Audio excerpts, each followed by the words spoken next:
Une évolution vertigineuse de l'humanité vers quelque chose de à la fois cauchemardesque et fascinant. Donc on voit bien que le progrès technique est porteur à la fois d'espoir, mais aussi d'une biface extrêmement inquiétante. Et en même temps, nous sommes dans une période d'extrême incertitude. Les 20 ans qui viennent sont une période où on ne sait pas très bien où tout ça va conduire. Alors qu'est-ce que fait l'humanité quand elle ne sait pas où les choses vont conduire? Elle se donne du temps. Comment elle se donne du temps? Elle s'endette.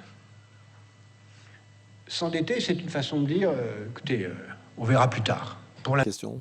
L'euro, ça se casse la gueule, l'Europe, ça se casse la gueule, Voilà, on se retape un peu dessus. Donc il y a certainement un élément de l'idéologie, un effondrement religieux accompagné d'un effondrement des idéologies. Donc on a eu le dernier effondrement du catholicisme dans un pays comme la France, mais en Allemagne aussi.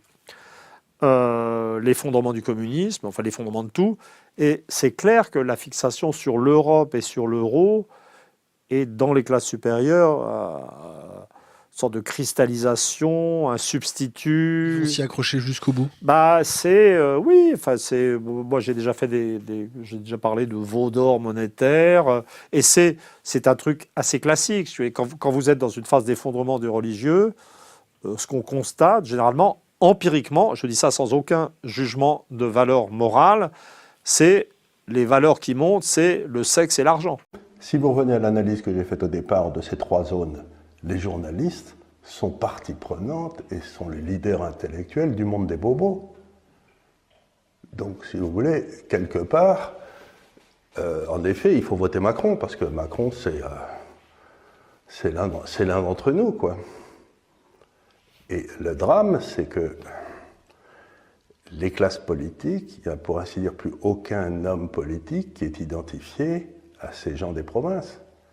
Puisque les hommes politiques élus, avec jusqu'à tout récemment les grands partis, on prenait un crétin de service sorti de l'ENA, puis on lui disait tu vas aller te présenter dans la Creuse ou dans la Corrèze et tu seras élu là, puis il ne connaît rien au pays, il n'y a pas d'attache, il n'est rien du tout. Autrefois, si vous voulez, les gens qui étaient élus, c'était le docteur local, le notaire local, le chef syndicaliste local et tout, c'était des gens qui savaient comment les gens de son pays vivaient. Aujourd'hui, à Paris, plus personne ne sait comment la moitié de la France vit. Prédatrice qui est arrivée. Et on est gouverné, mais ça s'est passé dans tous les pays du monde.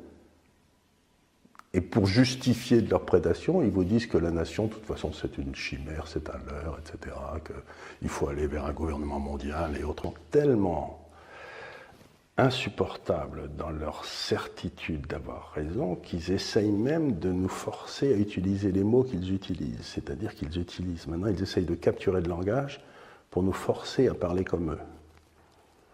Vous le voyez aux États-Unis, vous le voyez en Angleterre, vous le voyez en France. Et capturer le langage, c'est tout à fait ce qui se passe dans, vous savez, George Orwell, là, c'est l'étape ultime vers vous êtes devenu un mouton.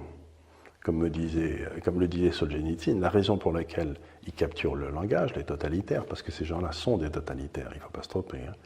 La raison pour laquelle ils capturent le langage est assez simple, c'est quelqu'un qui n'utilise pas leur langage, on le repère immédiatement, ce qui permet d'exclure tout de suite.